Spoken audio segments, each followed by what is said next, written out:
Hello to all you beautiful people and faithful followers in YouTube land. Welcome to our Podvision. I stand corrected. We are your host, Tarpon Total Healthcare, and we are a chiropractic office located in Tarpon Springs, Florida. Our mission is to relieve your pain without the use of drugs or surgery, and to provide you spinal adjustments that you can trust. My name is Angel. I'm the patient liaison for our office, and I am your direct connection to wellness. So thank you so much for tuning in. Today's guest is one that I have been really looking forward to, and I'm going to give you a warning for someone that's going to watch this. If you are easily triggered, this is the show for you, because this is a topic that, if we're being very, very honest, it pisses me off. So we are going to be tackling the topic in 26 minutes about human trafficking, rather the anti-human trafficking movement that I personally stand behind, Dr. John stands behind, Tarpon Total Healthcare stands behind. We want to see actual traction happen to make this stop. So the guests that we have with us today are people that I absolutely adore. My friend Toni Martin, I've known you for years, and Alan Wilkett, I've just recently met you, but I've been listening to what you've been saying online. I got to meet you a couple of weeks ago. I'm going to tell you, you lit my soul on fire. And it is the highest honor that our office has to have you on our Podvision. So thank you so much for being here with me today.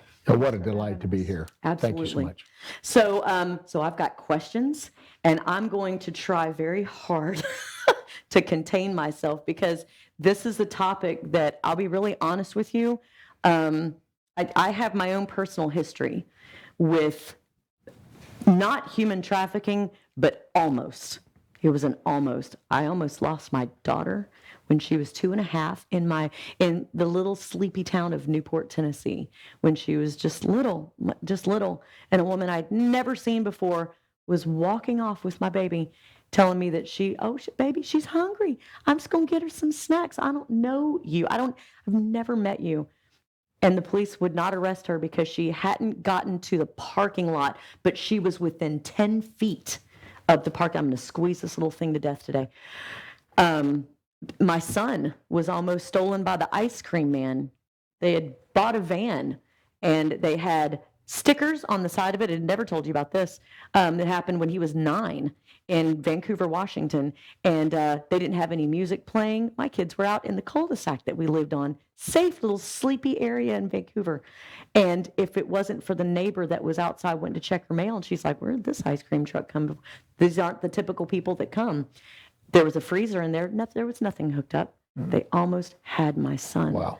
And so, but it wasn't until Jeffrey Epstein that, like, they're turned on. And I don't want to use such a strong word like rage, but let's just go ahead and use it. Because if it doesn't set rage, just a light rage within the soul of a person that hears it and doesn't even have a story like mine, it makes me very curious about that person. It's like, oh wow, that really sucks. Moving on with life. I'm going to go to McDonald's and get something to eat. I don't even know what to say about a person like that. So you spent years in this world. Yeah. Combating against it on the law enforcement side. Yeah. You have an entire endeavor, Warrior 321. So I would love just to start the record out with what inspired the vision behind Warrior 321. Yeah. So I as you said, I'm retired law enforcement. So I spent 20-something years, over 25 years in law enforcement. During the course of that career, I had the opportunity to do a lot of great things, but the last several years of my career was spent directly fighting human trafficking.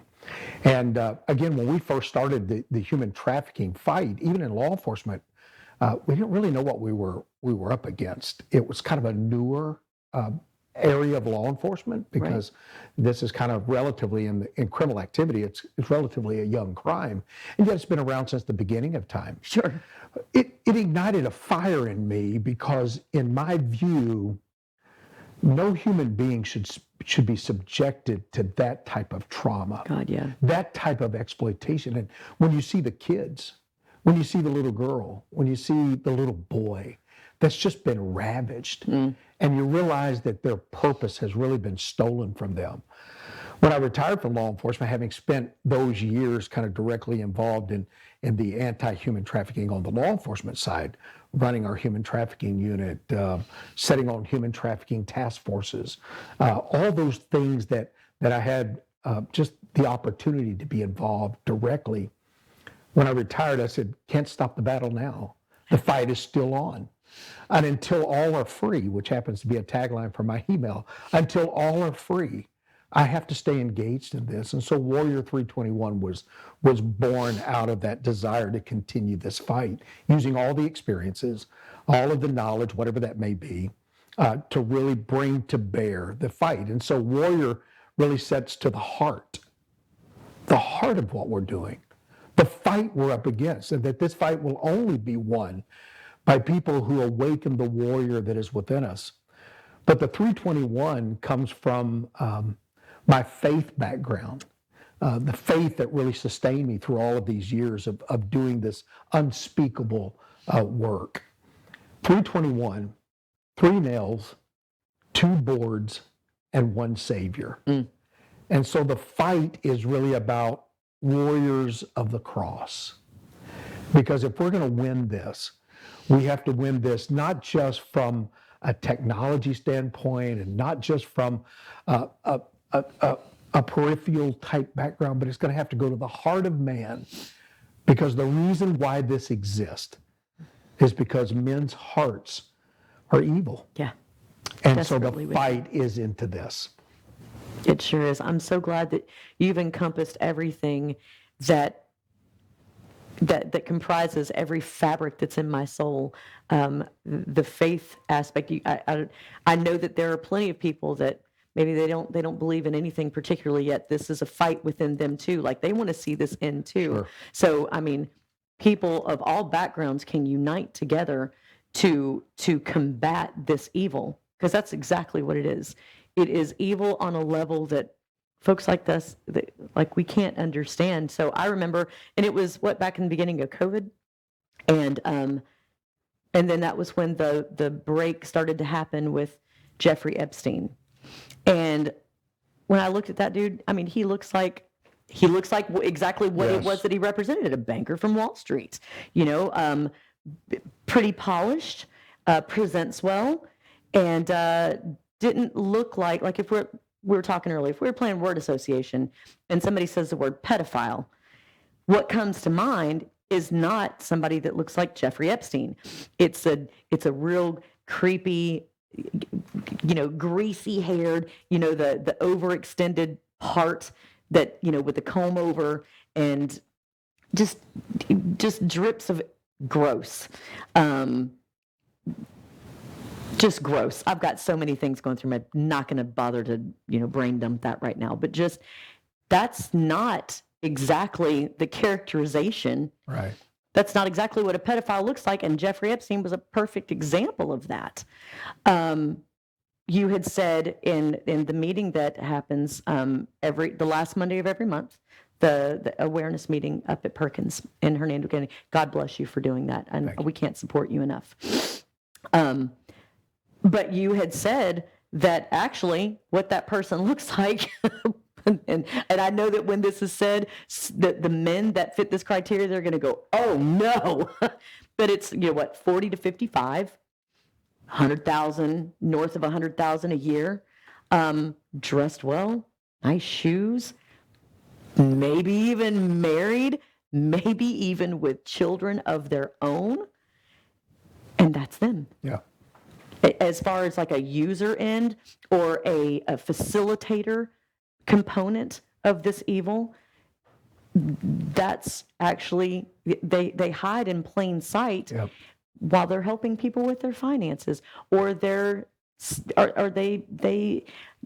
I'm not trying to put so many people out there, because I don't want people to go, bankers are evil, or people that own car lots are terrible. But but in all honesty, it's just not what we kind of look like. The Sound of Freedom, which I'm sure is something that has really helped get people now focused on the words that you've been saying, because there were a lot of people at the last meeting. That was the only thing about the movie that I kind of wish they would have characterized a little bit differently, which was the guy that they got to Terry Tate. I mean, they tackled him right out of his chair, and that just half the people jumped up and applauded for that, because that's what we all want to do, if we're being honest. But that's not exactly what the pedophile looks like. So taking us to what you had said, speak more about your experience on, when you have gone through these sting operations and you've been part of it. What did they look like? Yeah, so there is, in human trafficking, there's what we call the human trafficking triangle. Yeah. And what that really visually displays is what human trafficking looks like from a visual standpoint. You have three legs. You have the victim, survivor. You have the trafficker, the facilitator. Both of those represent the supply side. And then you have the buyer. The buyer represents the demand. It's what creates the market. It creates the market for this to happen in the first place. So when you look at that human trafficking triangle and you see those three components, the one that we really have to get to in order to really reduce demand and really reduce human trafficking, to end human, is we have to break that bottom triangle. We've got to break that buyer. What you were speaking about, I think, is so interesting, because people have this idea of what a buyer looks like, right. What a pedophile, what a child rapist, whatever term you want to put on that, right. What do they look like? And oftentimes Hollywood paints them with a certain picture, and it's this obvious thing. And yet in most reality, it's so unobvious, because they look like any of us. Yeah. Now, buying goes across every demographic. It goes across genders. It goes across every ethnicity, every religion. I mean, buying goes across the spectrum. But if you take the statistics, you take the studies that have been done, and you reduce it to the most common demographic, take all of that broad brush and bring it down to that common demographic. What does that common demographic look like? Now, it's not to the exclusion of all others, but the most common. The most common is going to be a white male in his mid to late 40s who makes over $100,000 a year and is typically in positions of power and influence. It is the banker, it is the pastor, it is the law enforcement officer, it is the fire rescue, it's the medic, it's the, you could just keep on, and we're not going to drive into it's across the entire spectrum. It's the Wall Street investor, it's the card dealer, it's the person who may be sitting in the restaurant with us that appears, for all appearance sake, to be just this upstanding, righteous citizen. And yet there's an evil that lurks beneath that. And so oftentimes we can fall prey to believing that the pedophile, the buyer, must be this whatever Hollywood paints, as you described. And yet the fact of the matter is, it may not be that at all. It may be the person sitting right next to us. That's the truth. If I could just add to that, a lot of people forget that it happens in families too. Yeah. My parents did foster care for 30 years. I lived with countless teenagers who were trafficked by their own mothers for substances. My God. So with the rise in addictions going on, people are using their kids to supply for their addictions. And it happens, don't write off those kids as they're bad kids. They may be going through a lot at home and they're just not able to talk about it. But it happens, mothers are doing it too, to their own children. Grandmothers are doing it to their kids. Yeah. And boys are less likely to talk about it. It's oh my gosh. It just makes me shudder at the thought. For me, I had 5 miscarriages before I was able to have my son. So when I got this precious child who looked like a toddler when he was born, I will set the world on fire before a hair on his head is harmed by anybody. I can't imagine a parent looking at bone of their bone and flesh of their flesh and being willing to sell them for drugs. Yet there was somebody up in Citrus County less than 12 years ago at this point, And the first time her child was trafficked by her, he was 4 months old, little boy. And that's when the sexual abuse started for him. And when I met him, God, he was the sweetest child. He was like 9. No, he was 10. He was 10 years old. And I didn't know. Like, that was something he learned to mask until he couldn't mask anymore. And then it would come out as what's going on with him? Yeah. And then when they shared his story with me, please have some grace for him. He's been through a lot in his little life, and this is it. I went into shock. I couldn't even speak, and I'm rarely at a loss for words, and it broke my heart. And so to think that, when we think of things like that, we think of, okay, in Colorado or in California for sure, but here in little sleepy Hernando County and Citrus County, Beverly Hills, they had a huge sting a few years ago, 70-something. In Beverly Hills, Florida,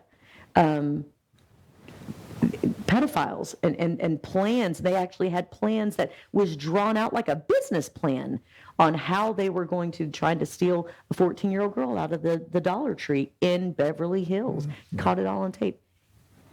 That is the pandemic. Yeah. Of massive proportion that is not being tackled the way that it should. Yeah, one of the high vulnerabilities, and Toni talked about that just a minute ago, but runaways, runaway kids, highly vulnerable. What's called, and I hate this term, but throwaways. Yeah. They may have parents at home, but they're not engaged with their children. They're kind of on their own, living life to themselves, highly vulnerable.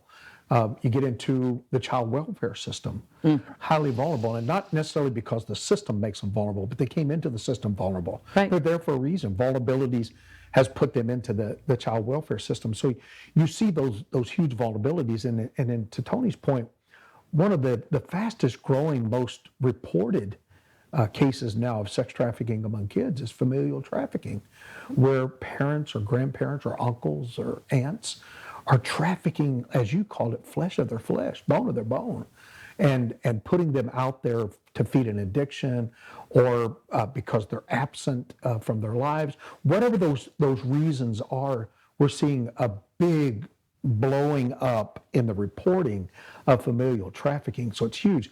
So these big vulnerabilities that we talk about, but I think we can talk about vulnerabilities. I think it's important because vulnerabilities kind of create the climate or the environment where what we refer to as push-pull factors, what things are in your life that may push you toward being trafficked, and then how the trafficker creates pulls that pull you kind of based on what those push factors are. So those are those vulnerabilities. But I think we also have to recognize that you can come out of a strong family. Yeah. And you still are a target of trafficking because these traffickers are like predators. They're like sharks in the water, and they are gifted. And I hate to use that term, but they are immeasurably gifted at sniffing out a vulnerability and then zeroing to create that target. To build trust with the kid or the teen, any ways needed, offering them a job opportunity, offering them money, offering them friendship, offering them structure that they don't have in their family. They lure them in like a trusted friend looking out for them. Yeah. When I was little, I was reared as an only child by my grandparents in little tiny sleepy town of Adams, Tennessee. And there are 101 people in that town. I think now there's 103. I'm not even kidding you. And so I'd go outside and I'd hit rocks with a stick.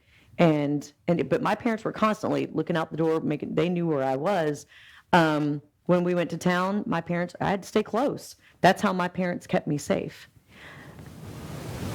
I wasn't raised for this world. Yeah. My kids were not raised for the world that we have now, because now you can't keep your kids safe sitting next to you on the couch because of this thing. Yeah. These things right here, because of these things, because of video games. Your kid can be playing their video games and parents get home from a long day and they're tired and, they need to do their own self-care, and sometimes that comes at the sacrifice of being the needed parent that 5-year-old, 8-year-old, 10, 12, however old their child is.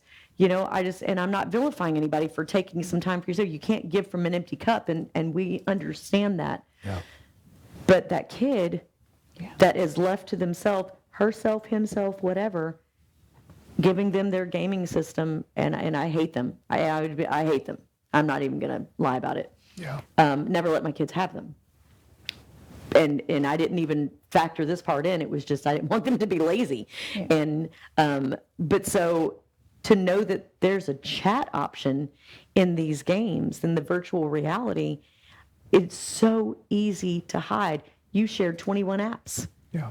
That kids can download, and one of them looks like a freaking calculator, and it actually is a calculator. It is. Yep. But with a particular code that is known to nobody other than the person that sets it up, they can hide heinous anythings in there. And do. Nudes. Yep. And they do. And they do. So the 21 apps that we kind of talked about were not exhaustive because there's hundreds of them. But we kind of narrowed it down to 21 and said, at least this can represent some of the dangers that are out there. And it goes from encrypted messaging systems to WhatsApp, you're encrypted like Whisper or Telegram or Signal, encrypted messaging, which I've always kind of thought, why does a 12-year-old need an end-to-end encryption, sometimes at 256-bit? I mean, military grade. I mean, why? So those are kind of the messaging system that really kind of take it outside of even an investigative process if that person, God forbid, would end up being missing or something. But you go from things like that to your Snapchats and your TikToks and all those things that are hugely popular. But as you mentioned, the calculator. This calculator app that's really known as a Vault app, but it's a working calculator. It's a working photo album in some way. And you take a look at that, and it adds, subtracts, finds the square root, divides, multiplies, does everything. It's a calculator. But when you put a code in there that's ascribed by the user, so the child ascribes that, it rolls over and it's a vault. And in that are contexts they don't want anybody to know about. Pornographic videos can be stored in there, pictures, nudes, all those things can be stored inside there, and it's behind the wall of what appears to be and represents itself as a calculator. Yes, we are, and you said it so well, we so oftentimes want to protect our kids from the world, and yet oftentimes we turn around and give them the world in the palm of their hand. And not engaged in it. Yeah. And we're not engaged in it. Let's talk about porn. I believe it was you that said it, or some brilliant person said it, and I think it was you, because I do find you brilliant. Anybody that is willing to take up the mantle of protecting children on any level, but children that don't belong to you, you've adopted a child of your own. I love people that adopt because I was adopted myself. Yeah. But pornography can't be separated from human trafficking, and so porn addictions are significantly they're one of the hardest habits to break. Yes. More than meth, more than heroin, more than these other addictive things that we have, and they're free. Yeah. You got to pay for drugs, but you don't have to pay for porn. And but there's something that happens in the synapses of your brain. There's separators that are created when these types of atrocities have entered into your brain. And so I think that it's important for somebody to hear, this is going to be for somebody. This is going to be for somebody's son, somebody's husband, a pastor, a youth pastor, a small business owner. If you have a secret addiction to porn, you are contributing to human trafficking, because the images that you're watching, that is somebody's daughter, that's somebody's granddaughter, that's somebody's someone. And they may say, "Oh, I'm paying my way through college." There's all kinds of things that people who are being abused that feel like crap about it. They feel trapped, and so it's kind of you can't beat them, join them. So they say all kinds of things to make themselves feel better, and I'm paying my way through college. No, you're not, honey.